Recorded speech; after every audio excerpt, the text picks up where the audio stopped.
அனைத்து தமிழ் நெஞ்சங்களுக்கும் ரசி அறுசுவையின் அன்பான வணக்கங்கள்.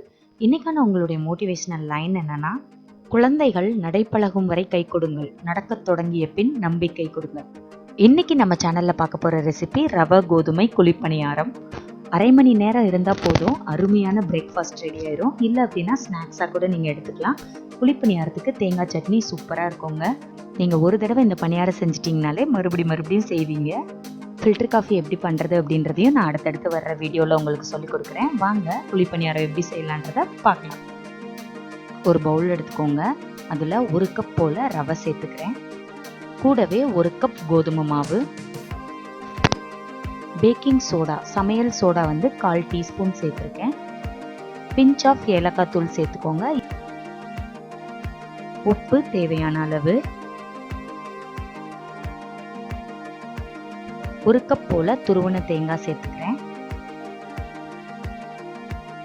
இப்போ இது எல்லாத்தையுமே நல்லா மிக்ஸ் பண்ணிக்கலாம். 1 கப் போல தண்ணி சேர்த்துக்கோங்க. இது கூடவே நான் 3/4 கப் போல வெள்ளை பாகு சேர்த்துக்கிறேன். உங்ககிட்ட வெள்ளை பாகு இல்லை அப்படின்னா 3/4 கப் வெல்லம் எடுத்துட்டு 3/4 கப் தண்ணி சேர்த்து வெல்லம் கரையிற அளவு காய்ச்சி எடுத்துக்கோங்க.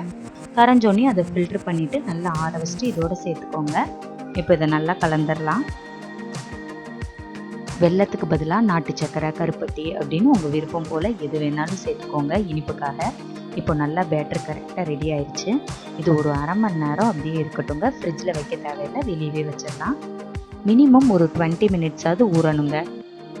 நான் இன்றைக்கி இண்டக்ஷனில் செய்ய போகிறேன். இண்டக்ஷன் ஆன் பண்ணி பணியார குழியை வச்சுட்டேன். இப்போ இதில் குழியில் எல்லாமே நான் நெய் சேர்த்துக்கிறேன். நெய் வேணாம்னு நினச்சிங்கன்னா நீங்கள் அதுக்கு பதிலாக குக்கிங் ஆயில் கூட சேர்த்துக்கலாம். இப்போ சரியாக அரை மணி நேரம் ஆயிடுச்சு. நம்மளோட பேட்டர் எப்படி இருக்குன்னு பாருங்கள். ஒரு குழியிலையும் நீங்கள் பணியாரம் ஊற்றும் போது கொஞ்சம் குழியில் கம்மியாக ஊற்றிக்கோங்க. ஏன் சொல்கிறேன்னா, பணியாரம் ஊற்றி வெந்ததுக்கப்புறமா ரொம்ப புஸ் புஸ்ன்னு வரும், அதுதான் சொல்கிறேன். இப்போ மூடிட்டு ஒரு 2 to 3 மினிட்ஸ் விட்டுட்டு எடுத்தீங்க அப்படின்னா பாருங்கள் நம்மளோட பணியாரம் எப்படி வந்திருக்குதுன்னு. இப்போ இது எல்லாத்தையுமே நம்ம திருப்பிடலாம். திருப்பி போட்டு சரியாக 1 நிமிஷம் வேக வச்சுக்கோங்க. மிதமான தீயிலேயே பணியாரம் சுடுங்க, அப்போ தான் சரியாக இருக்கும். அவ்வளோதான். இப்போ இது எல்லாத்தையுமே நம்ம வெளியே எடுத்துடலாம். பாருங்கள், எல்லா பணியாரமுமே சூப்பராக ரெடி ஆயிடுச்சு. நான் சொன்ன அளவுகளில் மாவு எடுத்தீங்கன்னா உங்களுக்கு 25லேருந்து 28 பணியாரம் இருக்கும். பாருங்கள், நான் பணியாரத்தை பிச்சு காமிக்கிறேன். ரொம்ப டேஸ்ட்டாக இருந்துச்சுங்க. கண்டிப்பாக நீங்களும் உங்கள் வீட்டில் இந்த ரெசிபியை ட்ரை பண்ணி பாருங்கள். உங்களுக்கு பிடிச்சிருந்துச்சுன்னா மறக்காமல் நம்ம சேனலை சப்ஸ்கிரைப் பண்ணுங்கள். தேங்க்யூ.